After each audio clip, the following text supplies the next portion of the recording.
किसकी गर्मी शांत हुई? जो हाथरस में जिन लोगों ने बलात्कार किया था उनकी गर्मी शांत हो गई क्या? पूरे उत्तर प्रदेश में जिस तरह से दलित दहशत में है, मुसलमान दहशत में है, किसकी गर्मी वो शांत कर रहे हैं? ये तो पता नहीं चल पा रहा है हम लोगों को। यह जो योगी जी का मॉडल है, अगर वही मॉडल चलेगा तो फिर अदालतों को बंद क्यों नहीं किया जाना चाहिए? 3 लोंडों ने जिस तरह से हत्या की सड़क पर, उसको देश की मनुवादी मीडिया और यह सरकार में बैठे लोग जिस तरह से जायज़ ठहरा रहे हैं, उससे तो यही लगता है कि इस देश में अदालत की अब जरूरत नहीं है।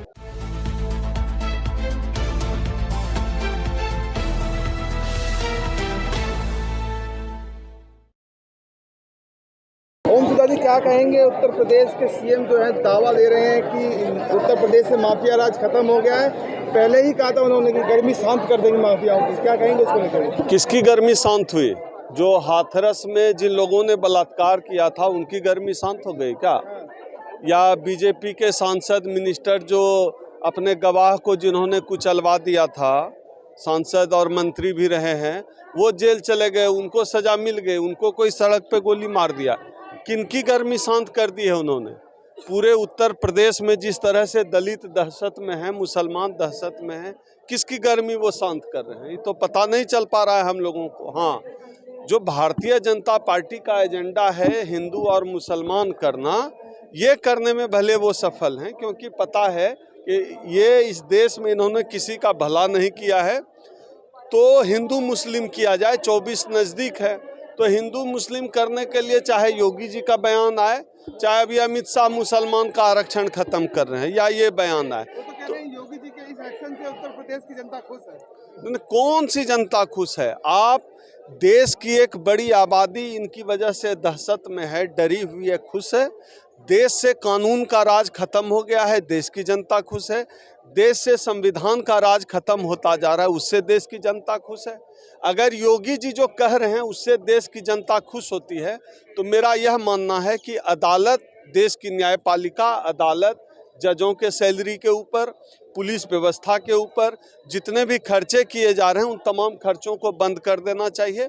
देश के अगर यह जो योगी जी का मॉडल है, अगर वही मॉडल चलेगा तो फिर अदालतों को बंद क्यों नहीं किया जाना चाहिए? पुलिस व्यवस्था क्यों हम सैलरी देकर बेकार खर्च कर रहे हैं? जिस तीन लोंडों ने जिस तरह से हत्या की सड़क पर, उसको देश की मनुवादी मीडिया और यह सरकार में बैठे लोग जिस तरह से जायज़ ठहरा रहे हैं, उससे तो यही लगता है कि इस देश में अदालत की अब जरूरत नहीं है।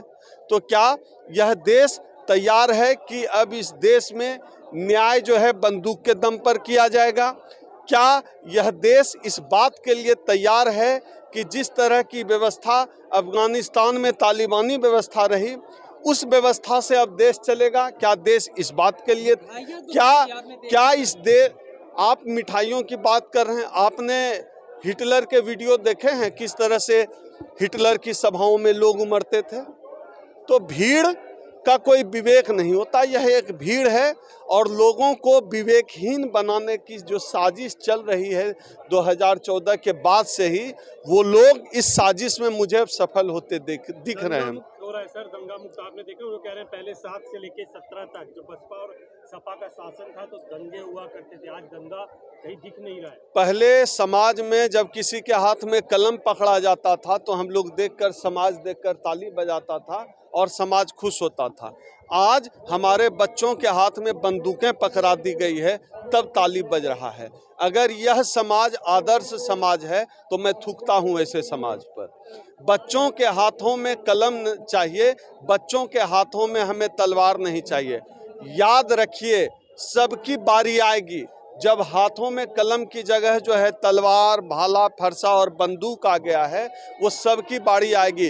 क्योंकि बंदूक का कोई विवेक नहीं होता, कलम का विवेक होता है, लेकिन बंदूक का विवेक नहीं होता है।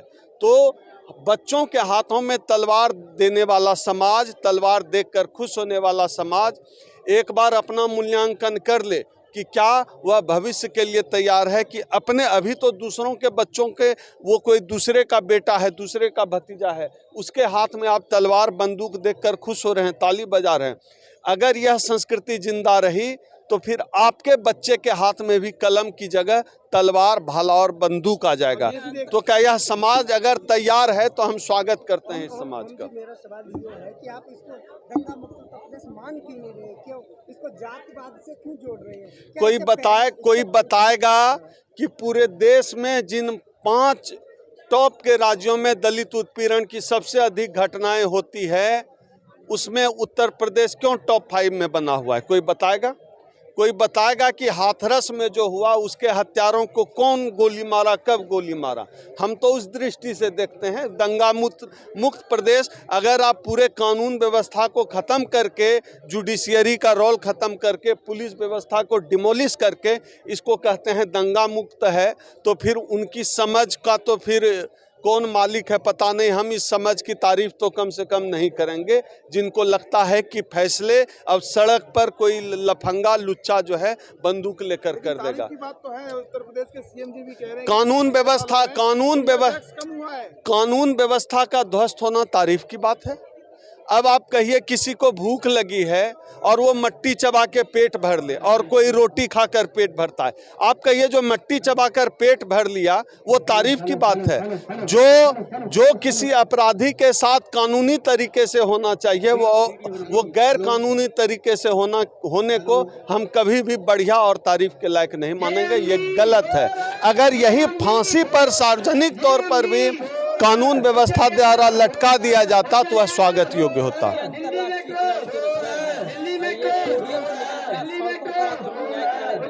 अभी तक उनकी मांगें पूरी नहीं हुई। पिछले महीने 3 महीने पहले भी आए थे। देखिए उनके अंदर इनका इंटरनल मामला है। इन पहलवानों का अभी पीछे भी बैठे थे लोग, समर्थन में आए तो कहते हैं राजनीतिकरण हो रहा है। इनका अंदर का मामला है। कल के तारीख में मामला गर्म हो जाएगा तो कहेंगे हमें खट्टर और मोदी पर विश्वास है। इनका और पहलवानों और बीजेपी के बीच का मामला है, ये समझेंगे। काफी लोग समर्थन तो कर रहे हैं ना। हम लोग खुद समर्थन कर रहे हैं। लोग तो समर्थन करते हैं, लेकिन इनको खुद सोचना होगा। जिन शक्तियों को राजनीतिक रूप से कमजोर किया जाना चाहिए, अब जिस भाजपा के नेता की संलिप्तता है पूरे घटना में, और आप कहते हैं कि भाजपा पर हमें विश्वास है, मोदी पर विश्वास है। न्याय भी चाहिए इस सरकार से और मोदी पर भी विश्वास है, तो दोनों में से एक ही चीज होगा। अब करें न्याय इनके। मैं सीधा मेरा स्टैंड, मैं इस देश के दलित का प्रतिनिधित्व करता हूं। हमारा स्टैंड साफ है। इन्होंने पहले ही कह दिया है कि इनका आंतरिक मामला है, बीच का मामला है। ये समझेंगे, ये समझें जब इस देश में जब न्याय है ही नहीं, सरकार इनको इन पहलवानों को जिन पर भरोसा है वो तो सत्ता में है, वो सरकार में ध्यान जो आरोप लगाए जी देखते हैं आप? बिल्कुल उनका आरोप। अब सोचिए ना, इस देश में समझिए लोग कितने कमजोर दिमाग के हैं। अगर दुनिया के ट्यूनेशिया जैसे देश में भी ये अगर हुआ होता तो उस देश में क्रांति हो गई रहती। इतने जवानों की शहादत हुई और प्रधानमंत्री पर सीधा आरोप एक तत्कालीन राज्यपाल लगा रहे हैं। दूसरे देश में तो क्रांति हो जाती। अभी तक शांत क्यों थे? इतने दिनों के बाद क्यों बोल रहे हैं? सच चाहे जब बोला जाए, सच सच होता है। एक पूर्व राज्यपाल का आरोप है ना, ये कह के आप सच को नहीं टाल सकते ना कि बाद में बोला गया। कभी कभी परिस्थितियों की वजह से देर होता है, लेकिन मामला चूंकि बहुत गंभीर और संवेदनशील है, इसलिए उसकी जांच गंभीरता से और बड़े स्तर पर। पूरी दाल ही काली है। सर अच्छा, ये चीज़ समझ नहीं आती कि कोई भी मुद्दा होता है प्रधानमंत्री हमेशा चुप्पी साध देते हैं। कारण क्या है? कुछ नहीं बोलते, लेकिन फर्क भी नहीं पड़ता उनको। देखिए क्या है, एक हमारे यहाँ बिहार में बड़ी कहावत है कि झूठ को याद रखना पड़ता है। अब हमारे मोदी जी दुनिया के सबसे बड़े झूठे की अगर कोई वोटिंग हो जाए तो नंबर 1 पे आएंगे।